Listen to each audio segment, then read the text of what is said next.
Hi guys, welcome to my channel Watch Lookout, where I'm always on the lookout for the next watch in my collection. And this watch is part of my collection. And this video is the continuing series of the state of the collection. And what do I have here in front of me? Well, this is the Luminox that I purchased. It is the XS.3581.BO. Now I notice on the website now they no longer have the XS designation in front of it. They just call it the 3581.BO. This watch is made by an American company. Well, Luminox is an American company, but their watches are manufactured in Switzerland by the Swiss company Mondin, which people may not know Mondin. You might know the watches that they do produce, which are basically replicas of the Swiss railway train station clocks that are on the wall. And Mondin also makes replica large clock faces for different brands like Zenit, Omega, and Rolex. Those companies don't actually make those. In fact, Mondin does, and Mondin is making this watch as well as I guess a few other brands. So this is a Navy SEAL iteration, and it is a chronograph. And as the BO indicates, it's completely blacked out. So it is very hard to see. This is a fairly large watch. I purchased this 4 years ago now. I received it in the end of July 2021, and I've worn it infrequently. I think when I bought it, it was for sale for $650. Now it's like $699, and I think when I purchased it, I received a discount probably of $100 off. So I think I paid $550 plus the shipping and handling, and of course that doesn't include the customs duty tax that I paid. Now, you know, Luminox has been around for 30 plus years, and they've always had an association with Navy SEALs. I think it's fair to say Navy SEALs do not wear watches of this nature. Nonetheless, that they do have an official, well, they do have permission to use the Navy SEAL logo, as you can see there on the stainless steel case back. And they have a number of watches that are Navy SEAL watches, and this is one of those in the collection. Now, the reason I purchased this watch was twofold. One was because I wanted a unique case material, and in this case, this is the trademarked Carbonox that Luminox has, and it's basically carbon fiber reinforced polymer, CFRP. It's basically plastic with little carbon fiber flakes that are added into the molding process. You can see there it features 200 meters of water resistance. The second reason why I wanted this watch was because of its luminescence.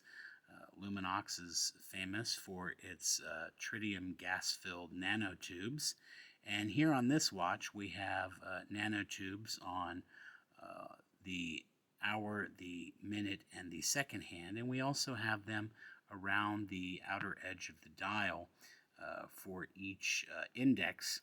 And also there is a lume pip featuring the tritium gas tube on the bezel. Now it is mineral glass, however the pip, that tiny little pip window, is a sapphire glass. The rationale that Luminox uses is that this mineral glass is more robust, I think between 550, 650 Vickers, so it's stronger than sapphire, although it won't resist scratches like sapphire does. It is an 80-gram watch with the genuine rubber bracelet or strap. Now, these straps generally have about an 18-month shelf life. When I bought this watch, I intended it to be a everyday beater watch, but then I sort of realized that the price point, it's not really a beater watch, so I've lightly worn it over the years. I don't know, maybe 60 times I've worn it. So the bracelet's still in fantastic position. condition, and it does feature a Swiss Ronda 5030.D quartz chronograph movement with a battery life of 43 months. And as you can see there, it is working, but it's been, I think, more than 43 months since I've had the watch. And principally, I think it's because I have had the crown pulled out over much of the time that I've owned it. I think recently I've kept the crown in and just let it run. This is 45 millimeter case diameter, so it's a large watch. It has 15 millimeter case height, 22 millimeter lug width there. And as far as the lug to lug, I think I measured it earlier, and but I didn't record the dimensions of that. So suffice it to say, with a 45 millimeter case, this is probably every bit approaching 50 millimeters. It does have a nice buckle that is apparently a PVD or something. It's held up really well. It does have two pins there on the tang. It's a nice watch. The stainless steel case back is held in place with 4 screws. It is a push-pull crown, and despite the fact that the pushers for the chronograph function look like they're screwed down, they're not. At the 3 o'clock position, we have these small seconds. At the 9 o'clock position, we have a 30-minute counter. And at the 6 o'clock position, you can see there's a date window there. And the subdial at the 6 o'clock position is a 12-hour counter. So the chronograph does run for quite some time. It is a unidirectional bezel of, I think, perhaps 60 clicks. It is a firm bezel, despite the fact that the material is basically a plastic.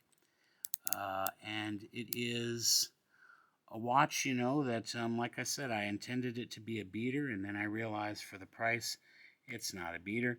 But it's not a watch I wear all too often. But you know, I do have a number of black watches, and this is obviously the one that's the hardest to read, certainly in low light. But in terms of the luminescence, you know, in the middle of the night, when you've been sleeping and you open your eyes, it's very easy to tell the time. It is 2 colors. It's a green and orange luminescence. Now, the hands on the subdials also feature nano glass tubes. However, those are not tritium gas. Those are just a standard lume formula, and they glow white. So if I activate it with a flashlight, for example, I can get them to glow, whereas the other indices are unaffected by using light to charge it because they don't require it. They're radioactive, such that they are. Yeah, this was a nice watch, one that I'm glad I have in the collection for its uniqueness, and it is it's not bad, I have to say. It's not a bad watch. Alright guys, thanks for coming out to my State of the Collection video featuring the Luminox XS.3581.BO. Cheers everybody, please like, share, and subscribe.